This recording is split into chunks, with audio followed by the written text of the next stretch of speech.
How's it going, everyone? My name's Kieran, and welcome to Producer Hive Deep Dive, the show where we take a look inside the DAW sessions of some of the most formidable electronic music producers working in the game today. And for episode 1, we've got a really special treat for you. None other than drum and bass legend Royalston himself, taking a look at one of the tracks off his new album, Midnight Zone.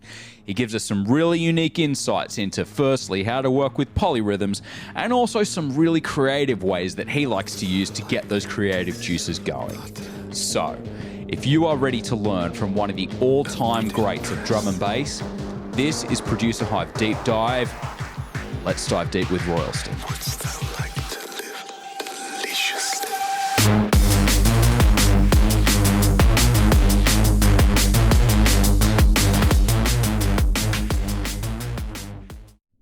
Dylan, thank you so much for joining us, mate. Really looking forward to getting into taking a look at this track with you. What can you tell us about it before we dive in? Well, it was the first track off the album, my album that's coming out on Midnight Zone, and the album is called The Midnight Zone. Yep. Yeah, it's the first one. It's the first one I had done myself, not on a label, not on Hospital Records. So it has an excessively obvious sample in it because I can do that, which is really fun. It was just a fun track, you know. It's got a nice riff from an old synth, and it's just a kind of a good fun track. Beautiful. Should we take a dive into it then? Yeah, let's do it.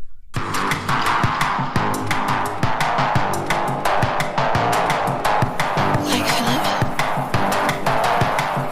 I conjure thee to speak to me. Answer me.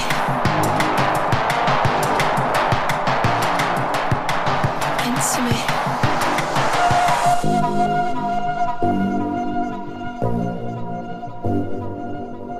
What dost thou want? What canst thou give?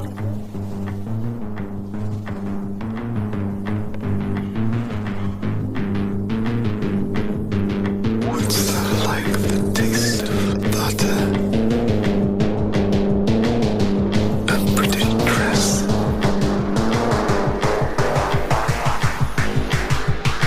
Wouldst thou like to live deliciously?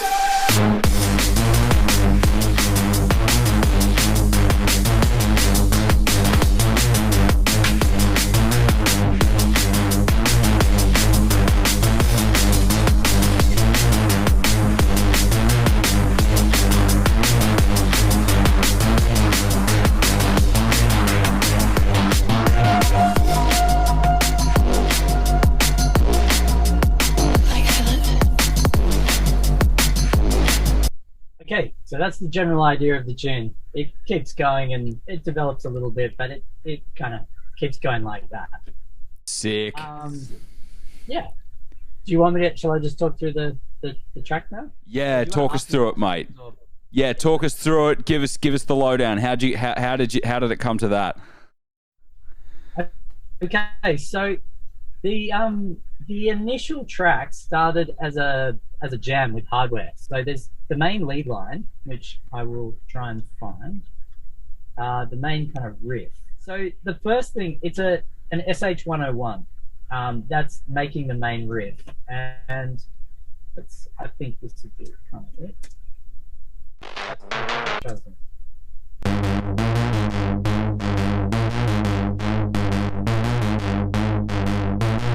The track started with a riff like that, which I just played in by hand. It's 5 notes, and it's got a weird time signature. It's 5/4, so it loops every 5 quarter notes.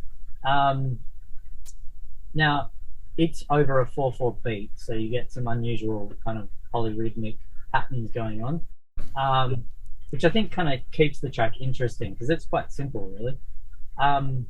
Now the track started like that, so it would have had that riff, and it had these old, I've called them the old drum groups. So we've got these kind of drums, which have been filtered to fit the new drums in here. kind of tribal drums. I'll just play them by themselves so you can hear them. Now, they come straight from a drum machine. I think the drum machine was a Model Samples or an Electron machine drum. But just to break down the different layers of that, we've got a kick and snare kind of layer. And then they were layered with another sound, an early snare, which gives them quite a wide, I've put a bit of delay on one side to give it a wide feel.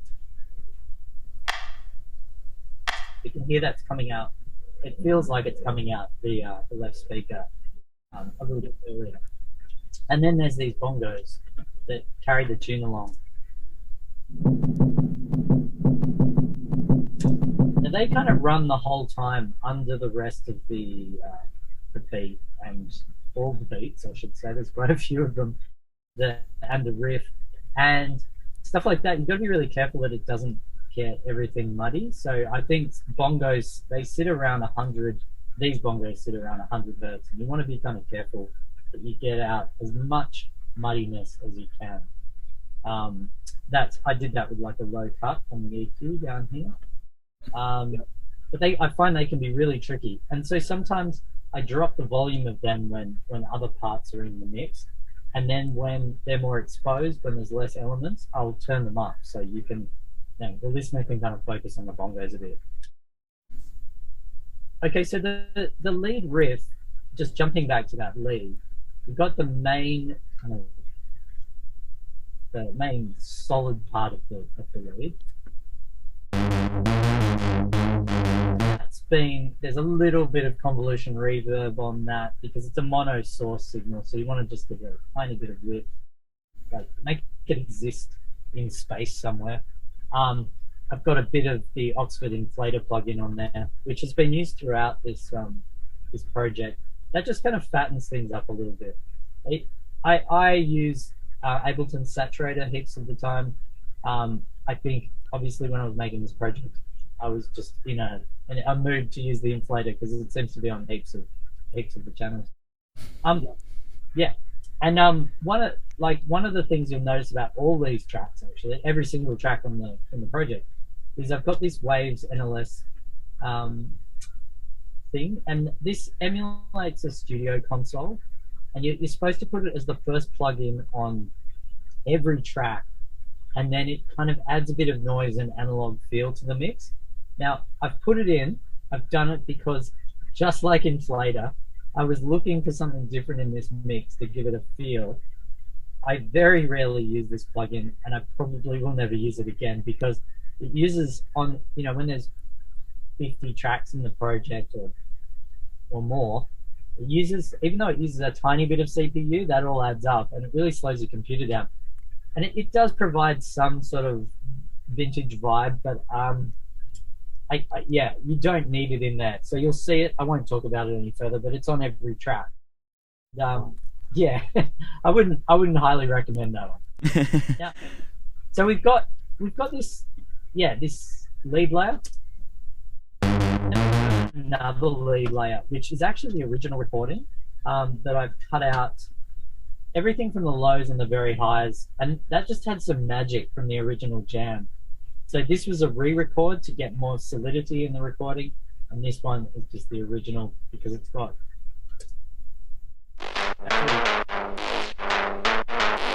much more distorted. And they're in a group. It's got a bit of processing on it. I can talk through some of that a little bit later. And then they're in another group, which is all my leads. And I do recommend grouping everything. Like, I hate the fact that this track has drums everywhere in the track. And I also hate the fact that the drums are not colored the same. I like them all to be colored red. So I'm just going to color this one red. So down the bottom, we've got the main kick and the main snare. Nice solid kick, snare. I've processed them with hardware.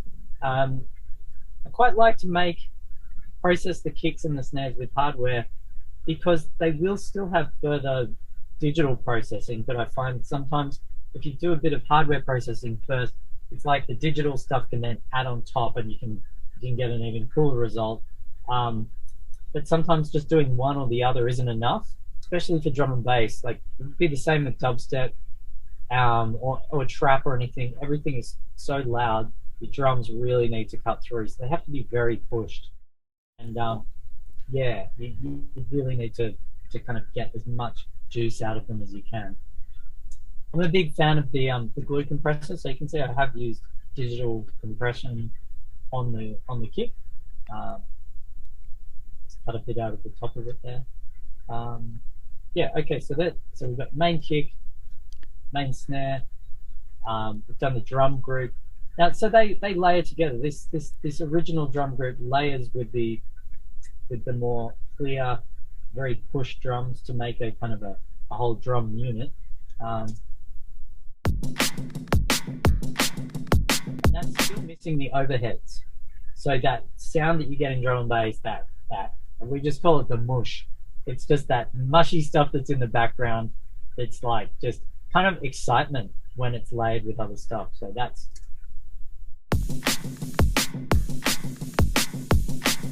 giving that background, filling out the background. And then there is another layer, which is a bunch of drum breaks and other layers that I've compiled down to one track. So it's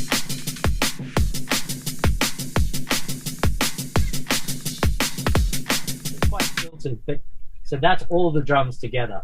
And sorry for everybody watching that they're not nicely located in the same spot in the project. It's a bit of a messy one. When you've got to this stage in the project, I've often done some sub mixes. So these were separate drum tracks that, because my computer is not that powerful, I had to bounce them down and compile them into one track. On there, we've got LFO tool that's cutting out whenever the snare hits. I'm getting rid of anything that's in that track, so it doesn't interfere with the snare. We've got that NLS channel, which I've talked about before. Cut out the bottom end because we don't need it. That everything there that's cut out would be filled up with the bass line and the main riff. And then we've got Soothe, which is a plugin that I know a lot of people are using, and that kind of takes out harshness. So these sounds can get very harsh. So I've taken them out. Then we've got a little bit of chorus effect for making it feel a bit wider. I wanted those drums to sit quite wide with the bass line down the middle. Got the inflator again, acting like a saturator, and then just a bit more EQ. And these last EQs are just to fit the sound. It's like you've got the sound pretty good, but you're doing mix tweaks at this point. So taking a little bit out of 2K because it's probably too harsh or something like that. And then all of that is sidechained to the kick and the snare. So whenever they hit, everything else, these drums get out of the way. Now, one other thing that I can see here that's pretty important is the sub. So we've got the leads, but the lead didn't have, even though the SH101 has a sub oscillator, it doesn't have the weight of a sine wave sub. So this is just your classic serum patch. I think I just made it myself, but basically what we're using is the sub and a little bit, so the level's down almost at zero, of a saw wave. And that saw wave just adds some harmonics to the sub. I'm sure it's not even necessary, to be honest. I'm not feeling that. But a nice clean sine wave. So yep. That sounds like this.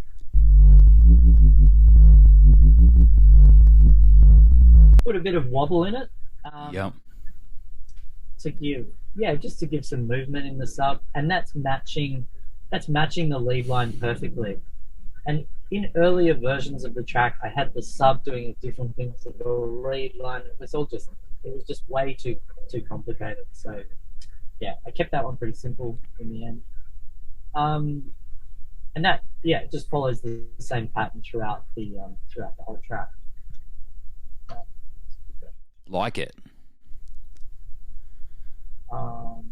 The vocals sounded amazing already, so they don't have too much processing on them.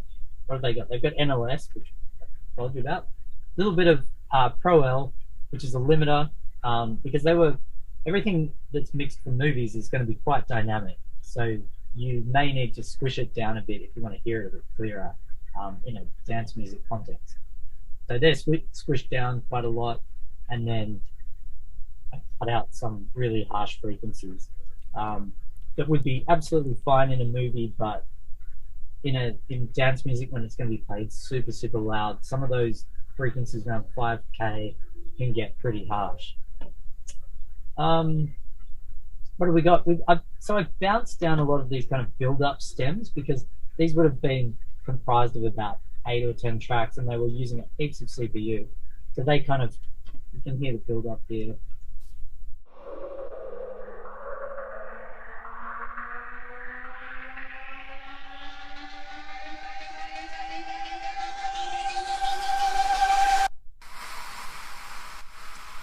So kind of a splash sound when the track hits, and then this wind-up sound.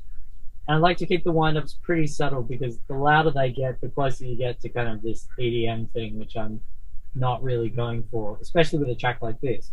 But the rising kind of wind-up sound does give this intensity to a build, no matter what. Even if I don't actually like the sound of them, every time I put them in, it does add tension, and that's what you want. So the track kind of alternates. I played you a little bit of the second section, but we've got the main riff, the whole kind of this thing goes. Sorry, I'm playing 2 tracks at once there. So the main riff plays, and that plays for 16 bars, and then you've got the alternate riff, which subtly follows the same pattern, but it's more stripped back.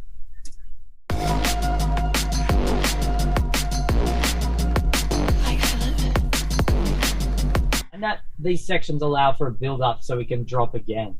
So in those sections, I'm using a different synth. I've got these, called the donk section for some reason, because it doesn't sound like a donk.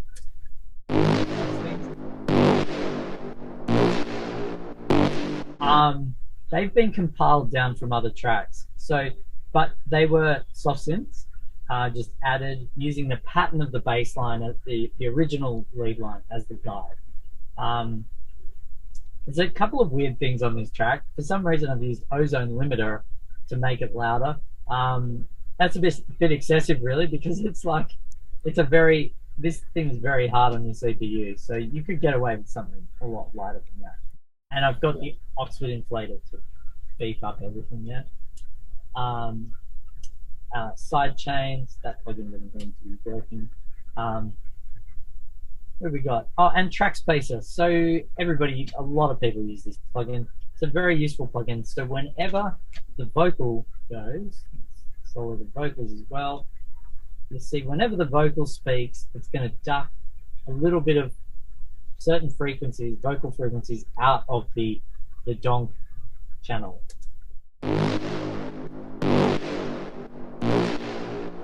Like Phillip. And it's just momentary EQing, so it'll clear space for that vocal, especially because she's whispering. You need to create as much space as you can. That seems really useful. Oh, it's so useful. You can go crazy with that thing. It gives you the space that you need to get very loud in drum and bass. Yeah. And I use it quite a bit. You have to, if you are using it, be quite subtle with the channels. Be quite subtle with the ratio on that. You can see I've only got it on 13%, and you can hear it doing something. And it defaults to 50%. And when you use it like that, it's just far too obvious. So yeah, use it pretty subtly. All these tracks here are all just different layers of these kind of donk noises. They've all been run through distortion, overdrive, and pretty much everything is being sidechained to the kick and the snare. I think that good. So yeah, this is a very badly organized track. I thought it was organized when I was preparing for this talk, but now that I'm looking over it, I'm quite horrified. And then I guess one of the other elements is this little, this was a sample of a flute being played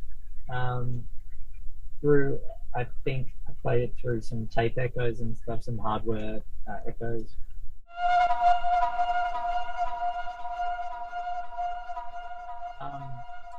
it's the only other musical element in the track apart from the lead. And I think texturally, it's a nice contrast. You've got like that smooth flute, and you've got a really abrasive kind of lead sound. So you've got a bit of contrast there. And all these tracks at the top, these are all send tracks from the previous mix. So I've bounced them down so you can see that, you know, they're just reverbs. There's nothing really exciting going on in there. Just a bit of reverb. How's that for an overview? Do you want me to go into more detail? No, that's absolutely fantastic. I think you've covered off a lot of the... Yeah, is there anything else in particular that you want to draw attention to? I think arrangement-wise, I think that's been a really good overview. What might be useful is if you can talk about, just quickly... How do I put this? It's like... So, well, let me ask you this question first. How do you compose? So do you... how do you compose tracks? Do you build the drop and everything and then just kind of arrange it? Or if you can just talk about sort of the arrangement and how it all came together, that'd be amazing. Okay, sure. So arrangement-wise, this track was, and probably the reason why it's so messy is because it started with a live jam. So if you were writing in the computer, you would write in blocks of 16 probably, or 16 bars for dance music, because that's how DJs like it. But because I did this live, I was never aware of when 16 bars was coming up. So there was quite a loose structure. And actually, if you can see, the track actually drops on bar 61, which is really annoying for DJs, and I apologize for that. And that's actually a mistake. I meant it to drop on bar 65. But what's very tricky about this track when you're kind of composing it is that the riff is in blocks of 5. You can see here we've got 1, 2, 3, 4. Yeah. Well, I think that's a loop there. Every 5 bars there's a loop, which is a really strange structure. And an interesting thing about this track is that 5-bar structure carries through the whole track. And even though there are the drop, and each section is every 16 bars, the 5-bar loop keeps going. So we drop on a certain note in this section, and it's not going to be the same 16 bars later. It will only be the same note that we drop on 5 by 16, whatever that is. So much further in the track, we will get that same landing note. So every little subsequent drop in the track sounds a bit different. And that made this track quite a challenge. You couldn't just copy and paste. You had to kind of keep thinking about what's going to happen at each point. But I made sure that the build-up and the drop sounded really good. And what was super what kind of pulled this track together was the sample. I didn't do the jam with the sample. The track sounded sort of like just drums and bass, really, in the jam. And I kind of took the jam, tried to chop it down into sections that could be DJ'd, and tried to make sense of it once you've got this like half an hour big chunks of audio. But then when I got the sample, it really gave a kind of a theme to the track and let me define let me make the build-ups just right. And because the spoken vocal, this kind of What dost thou want? like that needed to come as a surprise, like it does in the movie. So I kind of faded everything out for that moment, so you could just kind of get the surprise of this really scary voice coming through, and then building up with each subsequent answer to the guy's voice. Love it. Is that a common way that you come up with track ideas, is to have just sort of half-hour long jams? It is. So all this equipment, the equipment on this side, the modular, is very good for jamming on. It looks complicated, but there's a button for everything, and so there's no menus. There's nothing like that. You can just touch everything, and so it's actually quite simple, really. So it is really fun to just play and see what you come up with. And 9 times out of 10, it sounds like, horrible mess. But every now and again, you get something really cool that just kind of hypnotizes you, and you just keep going. You make sure you just record as much as you can. And so in this track, I would have recorded that first riff that I showed you guys. This one. It has a lot more distortion on it. And when I was mixing the track, I was finding no matter what I did, even though this was the original starter of the track, it just didn't have the weight to fill out the finished mix. It still sounded like a jam. So that's when I went back and I worked out the exact pattern of the riff and everything, which can be very hard. And sometimes it's really, really tricky. But I went back and re-recorded with the same synth, tried to get the exact same settings, although you always fail when you're doing that, and then got this much more solid sounding. Getting the really clean version let me kind of mix the track much louder, and so you kind of have this jam, and then I end up sort of recreating that jam and rebuilding from scratch, which is very slow and kind of annoying sometimes. You can see that it's version 5.7 mix 7.3. So I won't show you how many actual mix downs there are, but there were so many mix downs and so many, and they're not all mix downs. Some of them are just arrangement versions of, just complete restructuring of the track and realizing that you need to go back and re-record things. That's awesome. Is there anything that you learned about? Are there any lessons that you can that you think people can take away from this particular arrangement and track? Well, I can tell you the things I like about it that I think work. One is using a riff that's in a different time signature to the main beat. Like the main beat's 4/4, and the riff has a pattern of 5, which it's a pretty basic riff. It's only like 3 notes, I think, but that keeps it more interesting. So that would be one tip, is try that. And the other one is having contrasting sections. So music's all about contrast. That keeps people interested. So you've got the very loud section here for 16 bars, and then you've got the more subdued section, which lets you build into hearing the loud section again. And just each section contrasts the one before. And I think that's a cool structure. Like I think it works in this track to just keep people engaged. I really like that. Mate, this has been really enlightening. Can't thank you enough for joining us today on Producer Hive Deep Dive. When's the album come out? Album's out on Beatport on the 15th, slightly earlier on my Bandcamp. Beautiful, mate. Can't wait. Check it out, everybody. Make sure you go support Dylan. If you've learned something, make sure you leave a comment, like, subscribe. Really appreciate it. Dylan Royalston, thank you so much for joining us. Thanks for having me. See you later. Guys, thank you so much for tuning in. Hope you enjoyed that. While you're here, why don't you check out some of the other videos on the channel? There's a ton more production talk going on, and we're going to have more of these being uploaded in the very near future.